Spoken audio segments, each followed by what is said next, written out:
शिव का प्रसाद है, प्रसाद को ग्रहण करने के बारे में शास्त्रों में अलग अलग मत है। कुछ लोगों का ये विचार है कि जैसे नर्मदेश्वर का प्रसाद लिया जा सकता है, शिवलिंग का प्रसाद नहीं लिया जा सकता है। और शिव चरणोदक के बारे में ये भी लोगों का विचार है कि लिया जाता है, या शास्त्रों में अनेकानेक मत हैं। इस प्रसाद को ग्रहण करने से अगले जन्म में तमाम प्रकार के दोष बताए गए हैं शास्त्रों में। तो इस पर आपका पूर्ण रूप से विचार क्या है, शास्त्र सम्मत क्या है, इसका सही निर्देशन करें, सही जानकारी दें क्या?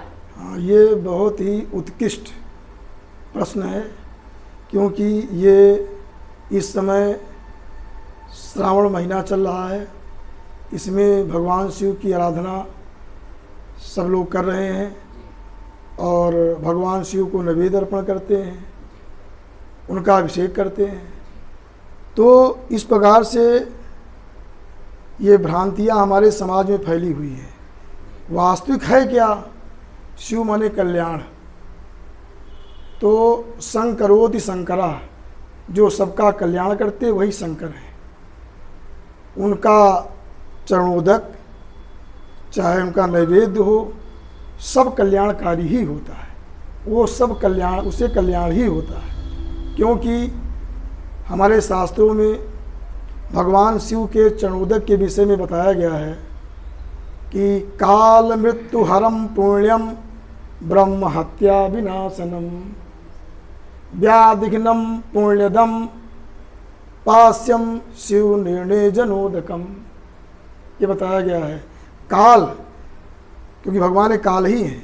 कितना भी किसी का काल गड़बड़ हो, समय खराब हो, खराब समय चल रहा हो, लोग कहते हैं हमारा समय बहुत खराब चल रहा, क्या करें? कुछ न करो, भगवान शिव का चरणोदक लो, भगवान शिव पर, शिवलिंग पर जल चढ़ाओ और लेकर के उसे पी जाओ, हाथ में लेकर ब्रह्म तीर्थ से पी जाओ। शिव निर्णय जनोदकम, शिव का जो चरणोदक होता है, शिव वो जल जो है वो जो विपरीत काल है उस काल को अनुकूल बना देता है। और मृत्यु, काल मृत्यु हरम, और मृत्यु का हरण करने वाला भावी मेट सके त्रिपुरारी। ये जो है, अगर आपकी जो मार्ग दशा है या मृत्यु सामने है, मृत्यु भगवान शंकर टाल देते हैं। कैसे? उनका चरणोदक पीने से। और कहा गया ब्रह्म हत्या विनाशनम, सबसे बड़ी हत्या जो ब्रह्म हत्या मानी जाती है, उस पाप को भी ये नष्ट कर देता है चरणोदक भगवान शिव का। ऐसे और भी, ये तो सबसे बड़ा पाप गिना दिया गया, और भी ऐसे जो पाप हैं वो पाप नष्ट हो जाते हैं। व्याधिघ्नम, लोग इतने अनेक प्रकार से व्याधियों से पीड़ित हैं, क्यों? शिव के चरणोदक को नहीं पीते। उस पर उनकी भावना जो है दूषित भावना है। जो कल्याण का, सबका कल्याण करते हैं, उन्हीं का चरणोदक नहीं पीते। इसलिए भगवान का, शिव का चरणोदक समस्त व्याधियों का हरण करने वाला है और पुण्य रूप है। ये चरणोदक नहीं, पुण्य, साक्षात पुण्य है। अगर आप चरणोदक पीते हैं, सीधे पुण्य ग्रहण कर रहे हैं। और पुण्यदम, पुण्यम ददातित पुण्यदम, ये पुण्य को देने वाला है। ऐसा इस मंत्र के द्वारा हाथ में लेकर के, ये मंत्र पढ़ करके और शिव का चरणोदक पीना चाहिए। इतना महत्वपूर्ण। लेकिन यह प्रचार नहीं, लोग विरोध कर दिए, क्योंकि लोगों ने विरोध किया शंकर जी का। और जैसे शिव पुराण में इसके विषय में बताया गया है कि शिव भक्ता शुचि शुद्धा सद्व्रती दृढ़ निश्चया भक्षये शिव नैवेद्यम त्यजेत अग्राय भावनम। कहा गया है कि जो शिव जी का भक्त है, पवित्र है, शुद्ध है और सद्व्रत करने वाला, दृढ़ निश्चयी है, वो जो है वो अवश्य ही भगवान शिव का नैवेद्य भक्षण करते हैं। भक्षण करना चाहिए और अग्राह्य भावना का त्याग कर देना चाहिए। क्योंकि कहा गया है जो पापी हैं, पूर्व जन्म के पाप कर चुके हैं, उनकी शिव जी के नैवेद्य में श्रद्धा ही नहीं बनती, क्योंकि उनको भी पाप भोगना है, इसलिए उनकी श्रद्धा नहीं बनती। नहीं, शिव जी का चरणोदक, शिव जी का नैवेद्य इतना पवित्र, साक्षात कल्याण रूप होता है। जैसा कि शिव पुराण में कहा गया है कि शिव नैवेद्य को देख करके ही पाप दूर हो जाते हैं। दृष्ट्वापि शिव नैवेद्यम यान्ति पापानि दूरता, पाप दूर से भाग जाते हैं। अगर शिव नैवेद्य को भक्षण कर लिया, ग्रहण कर लिया, भुगते तो शिव नैवेद्य पुण्यान आयाति कोटिशा, करोड़ों पुण्य इकट्ठा हो जाते हैं। इतनी महिमा शिव नैवेद्य की बताई गई। और कहते हैं शिव नैवेद्य भक्षण करने से भगवान शिव की सन्निधि प्राप्त होती है। और जिस घर में शिव नैवेद्य का प्रचार है, सब लोग शिव नैवेद्य को घर भर बांट करके पाते हैं, ऐसी परंपरा जहाँ पर है वहाँ पर वो घर पवित्र है, वहाँ के रहने वाले लोग पवित्र हो जाते हैं और दूसरों को भी पवित्र कर देते हैं। ये शिव पुराण में सीधे लिखा हुआ है।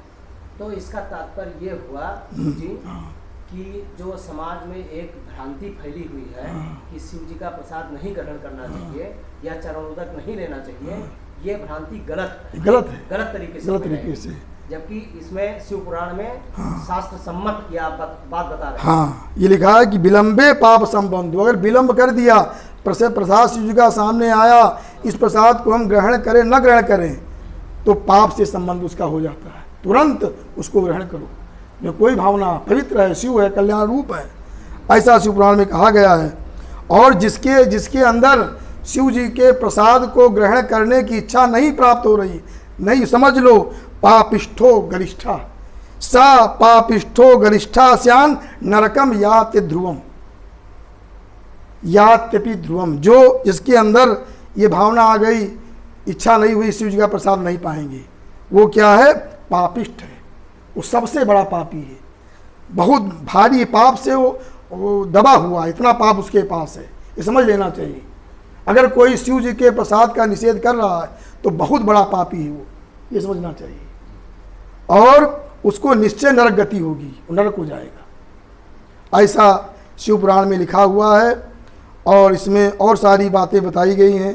ये भी बताया गया है कि जितने भी चांद्रायण समम प्रोक्तम संभोर नैवेद्य भक्षणम, चांद्रायण व्रत जो 1 महीने का बड़ा कठिन व्रत होता है, एक कौर लोग बढ़ाते, आज 1 कौर 2 कौर, इस बार बढ़ता फिर घटता है, बहुत कठिन व्रत होता है। उस व्रत के समान जो है भगवान शंकर के नैवेद्य का महत्व होता है। इस प्रकार से, और ये हर प्रकार के पापों का नाश करने वाला है। और लिखा है 3 बार अगर इस भगवान शिव के चरणोदक को पीता है, ति पिबेत विविधम पापम तस्से हास विनश्यति, 3 बार पीना चाहिए। 3 बार जो शिव चरणोदक को पीता है उसके सारे त्रिताप कहिए या सारे पाप नष्ट हो जाते हैं। और ये कोई भी हो, सब भगवान शिव के जितने भी लिंग हैं, सब लिंगों का प्रसाद ग्रहण है। केवल एकमात्र बताया गया है जिसमें चंडाधिकार हो, जिसमें चंडाधिकार होता है वहाँ पर कहा गया शिव नैवेद्य का ग्रहण नहीं करना चाहिए। अब ये चंडाधिकार, चंड बड़े उग्र देवता होते हैं, शिव के गण हैं, वो वहाँ पर उनका अधिकार होता है जो वाम मार्गी होते हैं। जहाँ पर भैरव आदि वाम मार्गी ढंग से पूजन किया जाता है वहाँ पर चंडाधिकार होता है, क्योंकि वहाँ पर अनेक जो शास्त्र जो है विरुद्ध चीज़ें हैं उनको भोग लगाई जाती हैं, तो इसलिए वहाँ चंडाधिकार होता है। वहाँ पर जो वाम मार्गी उपासना होती है वहाँ सनातन धर्मी जो हम लोग हैं उनके लिए वो प्रसाद वहाँ निषेध होता है। बाकी जितने भी प्रसाद हैं भगवान सब ग्राह्य। उनका चरणोदक बहुत ही पवित्र है, बड़ी श्रद्धा से उनके मस्तक पर गंगा जी विराजमान है, चंद्रमा विराजमान है जो अमृत का वर्षण करते हैं, उनके मस्तक से अमृत गिरता है। सारा नैवेद्य चरणोदक सब अमृतमय है, सब उसको अमृत दृष्टि से देखना चाहिए। चाहे उनका जो भी निर्माल्य हो सब अमृत है, उसको मस्तक में लगाओ। शिव जी का रूप ही अमृतमय है। इस प्रकार से ये शिव जी के प्रसाद की बहुत बड़ी महिमा है। और दूसरी बात ये है कि जो भी एक बात आती है कि लोग कहते हैं कि शंकर जी का जो प्रसाद ग्रहण करता है वो स्वान योनि को प्राप्त होता है, क्योंकि ऐसी बहुत सारी बातें से हम एक बार बोल चुके हैं कि ऐसा पद्म पुराण आदि में पद्म पुराण में आ गया है कि जो है 6 पुराण तामसी होते हैं, शिव संबंधी जो 6 पुराण तामसी होते हैं और उनको पढ़ने से नरक होता है। ऐसा कुछ मिलाया गया, जो शिव जी के विरोधी तो मिलाए गए।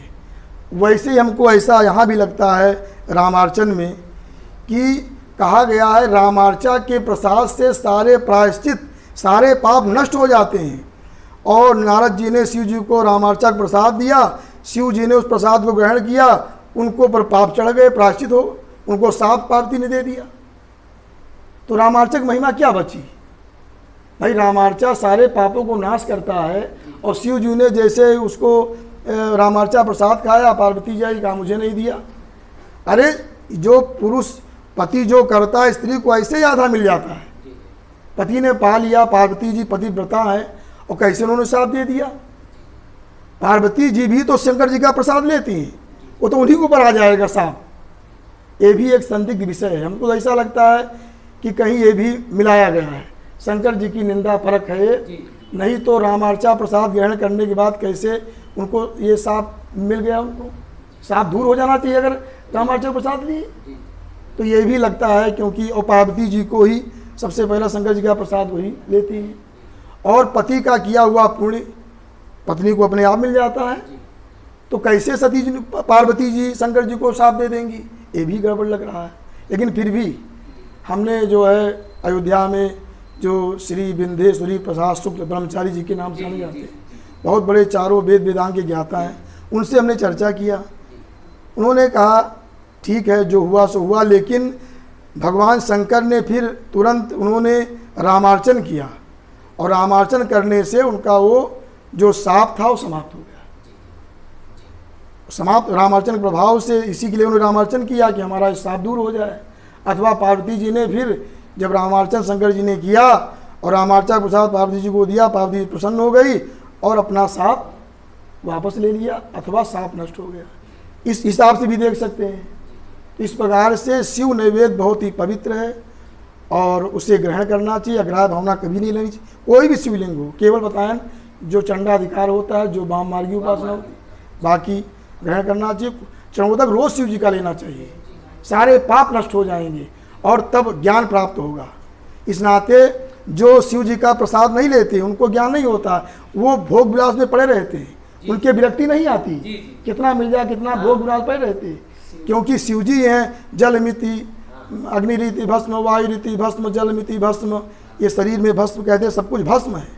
ये त्याग सिखाते हैं, मोक्ष। शिव जी का चरणोदक लेने वाले, शिव जी का प्रसाद लेने, वो मोक्ष को प्राप्त होते हैं, ब्रह्म स्वरूप को प्राप्त होते हैं, ब्रह्मधाम जो इस शिवलोक को प्राप्त करते हैं।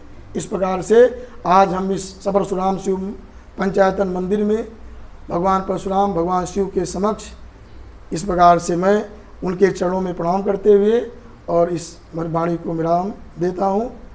देखिए, इसमें एक बहुत बड़ी बात गुरु जी ने बताया, बहुत बड़ी बात बताया कि भगवान शिव के पूजा के बिना सारी पूजा अधूरी है। ये शास्त्रों ने भी कहा है और हम लोगों का भी अनुभव है कि अगर शिव जी की आराधना की जाए तभी ज्ञान वैराग्य आता है जीवन में, नहीं तो ज्ञान वैराग्य आ ही नहीं सकता है। और तो इस तरीके से भगवान शिव की पूजा करनी चाहिए। और शास्त्र सम्मत शिव पुराण में लिखा भी है, गुरु जी ने जैसे शंका का समाधान किया कि शिव जी का चरणोदक लीजिए और उसके बाद भगवान शिव का प्रसाद ग्रहण कीजिए, खुद पाइए, सभी को पवाइए। और त्याग की भावना तमाम प्रकार का जो इस समय वो चल रहा है, आदमी इधर उधर में फंसा हुआ है, भगवान शिव ही उसको निकाल सकते हैं। ये गुरु जी ने बताया। इसके लिए बहुत बहुत धन्यवाद आपको, बहुत बहुत प्रणाम।